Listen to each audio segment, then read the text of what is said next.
بسم اللہ الرحمن الرحیم۔ السلام علیکم۔ حضرت صہیب اور حضرت عمار رضی اللہ تعالیٰ عنہ دونوں آپ صلی اللہ علیہ وآلہ وسلم کی خدمت میں حاضر ہوئے۔ آپ نے دونوں کو اپنے پاس بٹھایا۔ جب یہ بیٹھ گئے تو آپ نے ان کے سامنے اسلام پیش کیا اور قرآن کریم کی جو آیات آپ پر اس وقت تک نازل ہو چکی تھی وہ پڑھ کر سنائی۔ ان دونوں نے اسی وقت اسلام قبول کر لیا۔ اسی روز شام تک یہ دونوں نبی کریم صلی اللہ علیہ وآلہ وسلم کے پاس رہے۔ شام کو دونوں چپکے سے چلے گئے۔ حضرت عمار رضی اللہ تعالیٰ عنہ سیدھے اپنے گھر پہنچے تو ان کے ماں باپ نے ان سے پوچھا کہ دن بھر کہاں تھے۔ انہوں نے فوراً ہی بتا دیا کہ وہ مسلمان ہو چکے ہیں۔ ساتھ ہی انہوں نے ان کے سامنے بھی اسلام پیش کیا اور اس دن انہوں نے قرآن پاک کا جو حصہ یاد کیا تھا وہ ان کے سامنے تلاوت کیا۔ ان دونوں کو یہ کلام بے حد پسند آیا۔ دونوں فوراً ہی بیٹے کے ہاتھ پر مسلمان ہو گئے۔ اسی بنیاد پر نبی کریم صلی اللہ علیہ وآلہ وسلم حضرت عمار بن یاسر رضی اللہ تعالیٰ عنہ کو الطیب المطیب کہا کرتے تھے، یعنی پاک باز اور پاک کرنے والا۔ اسی طرح حضرت عمران رضی اللہ تعالیٰ عنہ اسلام لائے تو کچھ عرصے بعد ان کے والد حضرت حسین بھی مسلمان ہو گئے۔ ان کے اسلام لانے کی تفصیل یوں ہے۔ ایک مرتبہ قریش کے لوگ نبی کریم صلی اللہ علیہ وآلہ وسلم سے ملاقات کے لیے آئے۔ ان میں حضرت حسین رضی اللہ تعالیٰ عنہ بھی تھے۔ قریش کے لوگ تو باہر رہ گئے۔ حسین رضی اللہ تعالیٰ عنہ اندر چلے گئے۔ نبی کریم صلی اللہ علیہ وآلہ وسلم نے انہیں دیکھ کر فرمایا ان بزرگ کو جگہ دو۔ جب وہ بیٹھ گئے تب حضرت حسین رضی اللہ تعالیٰ عنہ نے کہا یہ آپ کے بارے میں ہمیں کیسی باتیں معلوم ہو رہی ہیں؟ آپ ہمارے معبودوں کو برا کہتے ہیں۔ نبی کریم صلی اللہ علیہ وآلہ وسلم نے ارشاد فرمایا اے حسین آپ کتنے معبودوں کو پوجتے ہیں؟ حضرت حسین رضی اللہ تعالیٰ عنہ نے جواب دیا ہم 7 معبودوں کی عبادت کرتے ہیں، ان میں سے 6 تو زمین میں ہیں، ایک آسمان پر۔ اس پر آپ نے فرمایا اور اگر آپ کو کوئی نقصان پہنچ جائے تو پھر آپ کس سے مدد مانگتے ہیں؟ حضرت حسین رضی اللہ تعالیٰ عنہ بولے اس صورت میں ہم اس سے دعا مانگتے ہیں جو آسمان میں ہے۔ یہ جواب سن کر آپ صلی اللہ علیہ وآلہ وسلم نے فرمایا وہ تو تنہا تمہاری دعائیں سن کر پوری کرتا ہے اور تم اس کے ساتھ دوسروں کو بھی شریک کرتے ہو۔ اے حسین کیا تم اپنے اس شرک سے خوش ہو؟ اسلام قبول کرو، اللہ تعالیٰ تمہیں سلامتی دے گا۔ حضرت حسین رضی اللہ تعالیٰ عنہ یہ سنتے ہی مسلمان ہو گئے۔ اسی وقت ان کے بیٹے حضرت عمران رضی اللہ تعالیٰ عنہ اٹھ کر باپ کی طرف بڑھے اور ان سے لپٹ گئے۔ اس کے بعد حضرت حسین رضی اللہ تعالیٰ عنہ نے واپس جانے کا ارادہ کیا تو آپ صلی اللہ علیہ وآلہ وسلم نے اپنے صحابہ کرام رضی اللہ تعالیٰ عنہ سے فرمایا انہیں ان کے گھر تک پہنچا کر آئیں۔ حضرت حسین رضی اللہ تعالیٰ عنہ جب دروازے سے باہر نکلے تو وہاں قریش کے لوگ موجود تھے۔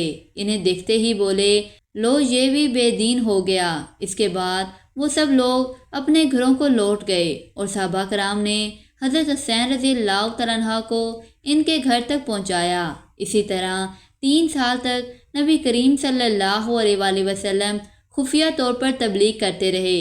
اس دوران جو شخص بھی مسلمان ہوتا تھا وہ مکہ کی گھاٹیوں میں چھپ کر نمازیں ادا کرتا تھا۔ پھر ایک دن ایسا ہوا کہ حضرت سعد بن ابی وقاص رضی اللہ تعالیٰ عنہ کچھ دوسرے صحابہ کے ساتھ مکہ کی گھاٹی میں تھے کہ اچانک وہاں قریش کی ایک جماعت پہنچ گئی۔ اس وقت صحابہ نماز پڑھ رہے تھے۔ مشرکوں کو یہ دیکھ کر بہت غصہ آیا، وہ ان پر چڑھ دوڑے، ساتھ میں برا بھلا بھی کہہ رہے تھے۔ ایسے میں حضرت سعد بن ابی وقاص رضی اللہ تعالیٰ عنہ نے ان میں سے ایک کو پکڑ لیا اور اس کو ایک ضرب لگائی۔ اس سے اس کی کھال پھٹ گئی، خون بہہ نکلا۔ یہ پہلا خون ہے جو اسلام کے نام پر بہایا گیا۔ اب قریشی دشمنی پر اتر آئے۔ اس بنا پر نبی کریم صلی اللہ علیہ وآلہ وسلم حضرت ارقم رضی اللہ تعالیٰ عنہ کے مکان پر تشریف لے آئے تاکہ دشمنوں سے بچاؤ رہے۔ اس طرح حضرت ارقم رضی اللہ تعالیٰ عنہ کا یہ مکان اسلام کا پہلا مرکز بنا۔ اس مکان کو دار ارقم کہا جاتا ہے۔ نبی کریم صلی اللہ علیہ وآلہ وسلم کے دار ارقم میں تشریف لانے سے پہلے لوگوں کی ایک جماعت مسلمان ہو چکی تھی۔ اب نماز دار ارقم میں ادا ہونے لگی۔ نبی کریم صلی اللہ علیہ وآلہ وسلم صحابہ اکرام کو وہیں پر نماز پڑھاتے، وہیں بیٹھ کر عبادت کرتے اور مسلمانوں کو دین کی تعلیم دیتے۔ اس طرح 3 سال گزر گئے۔ پھر اللہ تعالیٰ نے آپ کو اعلانیہ تبلیغ کا حکم فرمایا۔ اعلانیہ تبلیغ کی ابتدا بھی دار ارقم سے ہوئی۔ پہلے آپ یہاں خفیہ طور پر دعوت دیتے رہے تھے، یہاں تک کہ اللہ تعالیٰ نے سورۃ الشعراء میں آپ کو حکم فرمایا اور آپ اپنے نزدیک کے اہل خاندان کو ڈرائیے۔ یہ حکم ملتے ہی آپ کافی پریشان ہوئے، یہاں تک کہ آپ کی پھوپھیوں نے خیال کیا کہ آپ کچھ بیمار ہیں، چنانچہ وہ آپ کی بیمار پرسی کے لیے آپ کے پاس آئی۔ تب آپ نے ان سے فرمایا، میں بیمار نہیں ہوں، بلکہ مجھے اللہ تعالیٰ نے حکم دیا ہے کہ میں اپنے قریبی رشتہ داروں کو آخرت کے عذاب سے ڈراؤں، اس لیے میں چاہتا ہوں کہ تمام بنی عبد المطلب کو جمع کروں اور انہیں اللہ کی طرف آنے کی دعوت دوں۔ یہ سن کر آپ کی پھوپھیوں نے کہا، ضرور جمع کریں، مگر ابو لہب کو نہ بلائیے گا، کیونکہ وہ ہرگز آپ کی بات نہیں مانے گا۔ ابو لہب کا دوسرا نام عبد العزی تھا۔ یہ آپ کا چچا تھا اور بہت خوبصورت تھا، مگر بہت سنگ دل اور مغرور تھا۔ دوسرے دن نبی کریم صلی اللہ علیہ وآلہ وسلم نے بنی عبد المطلب کے پاس دعوت بھیجی۔ اس پر وہ سب آپ کے ہاں جمع ہو گئے۔ ان میں ابو لہب بھی تھا۔ اس نے کہا، یہ تمہارے چچا اور ان کے اولادیں جمع ہیں، تم جو کچھ کہنا چاہتے ہو کہو اور اپنی بے دینی کو چھوڑ دو۔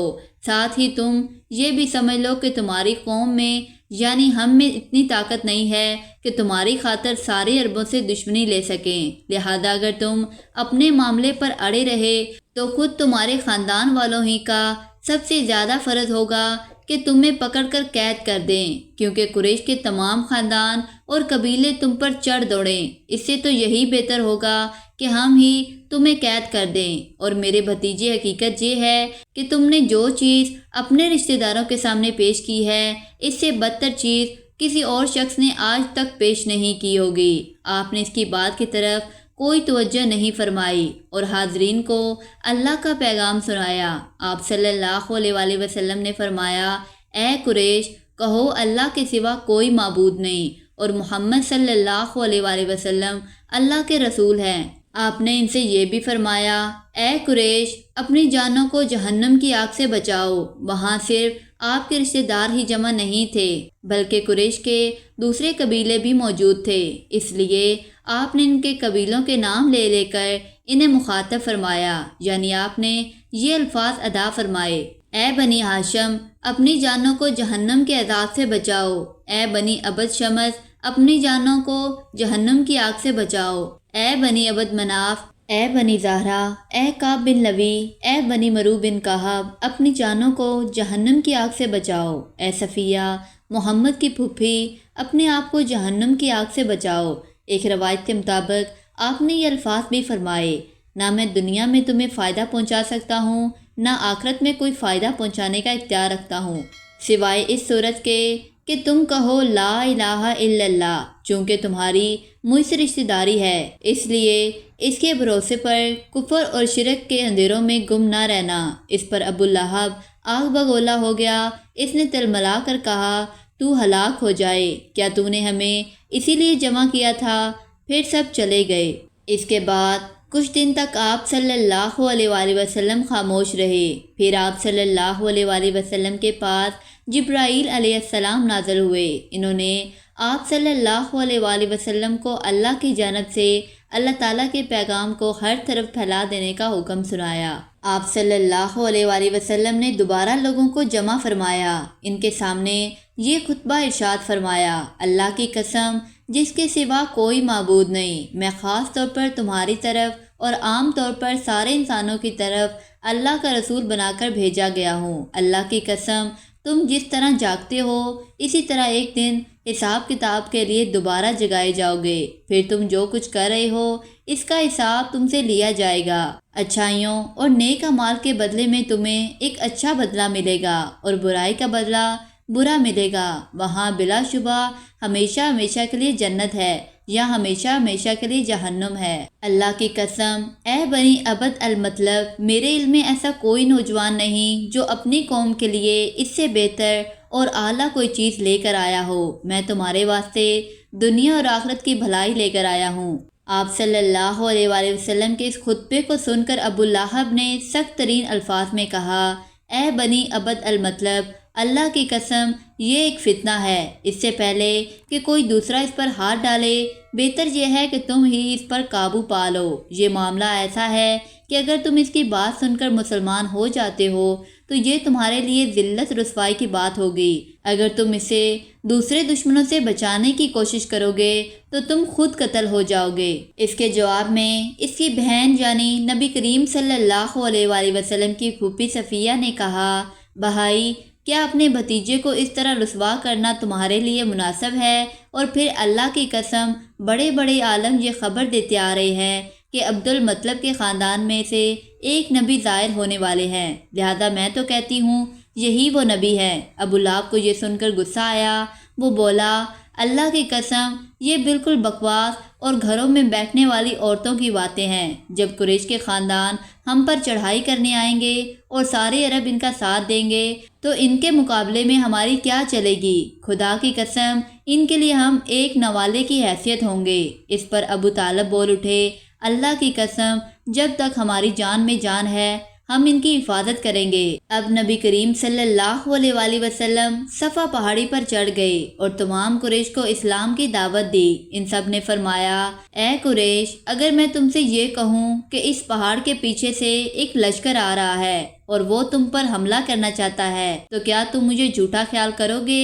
سب نے ایک زبان ہو کر کہا، نہیں، اس لیے کہ ہم نے آپ کو آج تک جھوٹ بولتے ہوئے نہیں سنا۔ اب آپ صلی اللہ علیہ وآلہ وسلم نے فرمایا، اے گروہ قریش، اپنے جانوں کو جہنم سے بچاؤ، اس لیے کہ میں اللہ تعالیٰ کے ہاں تمہارے لیے کچھ نہیں کر سکوں گا۔ میں تمہیں اس زبردست عذاب سے صاف ڈرا رہا ہوں جو تمہارے سامنے ہے۔ میں تم لوگوں کو 2 کلمے کہنے کی دعوت دیتا ہوں جو زبان سے کہنے میں بہت ہلکے ہیں لیکن ترازو میں بے حد وزن والے ہیں۔ ایک اس بات کی گواہی کہ اللہ کے سوا کوئی عبادت کے لائق نہیں، دوسرا یہ کہ میں اللہ کا رسول ہوں۔ اب تم میں سے کون ہے جو میری اس بات کو قبول کرتا ہے؟ آپ کے خاموش ہونے پر ان میں سے کوئی نہ بولا تو آپ نے اپنی بات پھر دہرائی، پھر آپ نے تیسری بار اپنی بات دہرائی، مگر اس بار بھی سب خاموش کھڑے رہے۔ اتنا ہوا کہ سب نے آپ کی بات خاموشی سے سن لی اور واپس چلے گئے۔ ایک دن قریش کے لوگ مسجد حرام میں جمع ہوئے، بتوں کو سجدہ کر رہے تھے۔ آپ صلی اللہ علیہ وآلہ وسلم نے یہ منظر دیکھا تو فرمایا، اے گروہ قریش، اللہ کی قسم تم اپنے باپ ابراہیم کے راستے سے ہٹ گئے ہو۔ آپ صلی اللہ علیہ وآلہ وسلم کی بات کے جواب میں قریش بولے، ہم اللہ تعالیٰ کی محبت ہی میں بتوں کو پوجتے ہیں تاکہ اس طرح ہم اللہ تعالیٰ کے قریب ہو سکیں۔ افسوس، آج کل ان گنت لوگ بھی قبروں کو سجدہ بالکل اسی خیال سے کرتے ہیں اور خود کو مسلمان کہتے ہیں۔ اس موقع پر اللہ تعالیٰ نے ان کی بات کے جواب میں وحی نازل فرمائی، آپ فرما دیجئے اگر تم اللہ تعالیٰ سے محبت رکھتے ہو تو میری پیروی کرو، اللہ تعالیٰ تم سے محبت کرنے لگیں گے اور تمہارے سب گناہوں کو معاف کر دیں گے۔ قریش کو یہ بات بہت ناگوار گزری، انہوں نے ابو طالب سے شکایت کی، ابو طالب تمہارے بھتیجے نے ہمارے معبودوں کو برا کہا ہے، ہمارے دین میں عیب نکالے ہیں، ہمیں بے عقل ٹھہرایا ہے، اس نے ہمارے باپ دادا تک کو گمراہ کہا ہے، اس لیے یا تو ہماری طرف سے آپ صلی اللہ علیہ وآلہ وسلم سے نپٹے یا ہمارے اور اس کے درمیان سے ہٹ جائے، کیونکہ خود آپ بھی اسی دین پر چلتے ہیں جو ہمارا ہے اور اس کے دین کے آپ بھی خلاف ہیں۔ ابو طالب نے انہیں نرم الفاظ میں یہ جواب دے کر واپس بھیج دیا کہ اچھا، میں نے سمجھاؤں گا۔ ادھر اللہ تعالیٰ نے حضرت جبرائیل علیہ السلام کو آپ کی خدمت میں بھیجا۔ حضرت جبرائیل نہایت حسین شکل و صورت میں بہترین خوشبو لگائے ظاہر ہوئے اور بولے، اے محمد، اللہ تعالیٰ آپ کو سلام فرماتے ہیں اور فرماتے ہیں کہ آپ تمام جنوں اور انسانوں کی طرف سے اللہ تعالیٰ کے رسول ہیں، اس لیے انہیں کلمہ لا الہ الا اللہ کی طرف بلائیے۔ یہ حکم ملتے ہی آپ نے قریش کو براہ راست تبلیغ شروع کر دی۔ اور حالت اس وقت یہ تھی کہ کافروں کے پاس پوری طاقت تھی اور وہ آپ صلی اللہ علیہ وآلہ وسلم کی پیروی کرنے کے لیے ہرگز تیار نہیں تھے۔ کفر اور شرک ان کے دلوں میں بسا ہوا تھا، بتوں کی محبت ان کے اندر سرایت کر چکی تھی۔ ان کے دل اس شرک اور گمراہی کے سوا کوئی چیز بھی قبول کرنے پر آمادہ نہیں تھے۔ شرک کی یہ بیماری لوگوں میں پوری طرح سما چکی تھی۔ آپ صلی اللہ علیہ وآلہ وسلم کی تبلیغ کا یہ سلسلہ جب بہت بڑھ گیا تو قریش کے درمیان ہر وقت آپ صلی اللہ علیہ وآلہ وسلم ہی کا ذکر ہونے لگا۔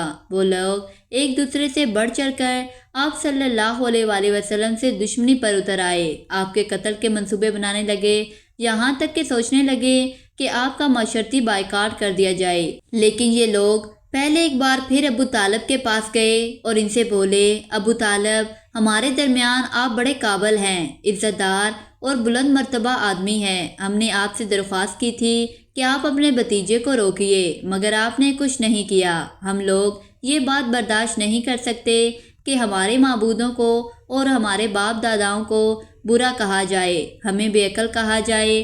آپ انہیں سمجھا لیں، ورنہ ہم آپ سے اور ان سے اس وقت تک مقابلہ کریں گے جب تک کہ دونوں فریقوں میں سے ایک ختم نہ ہو جائے۔ آج کا یہ پارٹ یہی ختم ہوتا ہے۔ ویڈیو اچھی لگی ہو تو لائک کر دیں اور دوسروں کے ساتھ شیئر بھی کر دیں، اور اگر آپ کو سیرت النبی کے پارٹ شروع سے دیکھنے ہیں تو آپ میرے چینل پر جا کر دیکھ سکتے ہیں۔ ملتے ہیں اس کے اگلے پارٹ میں، تب تک کے لیے اللہ حافظ۔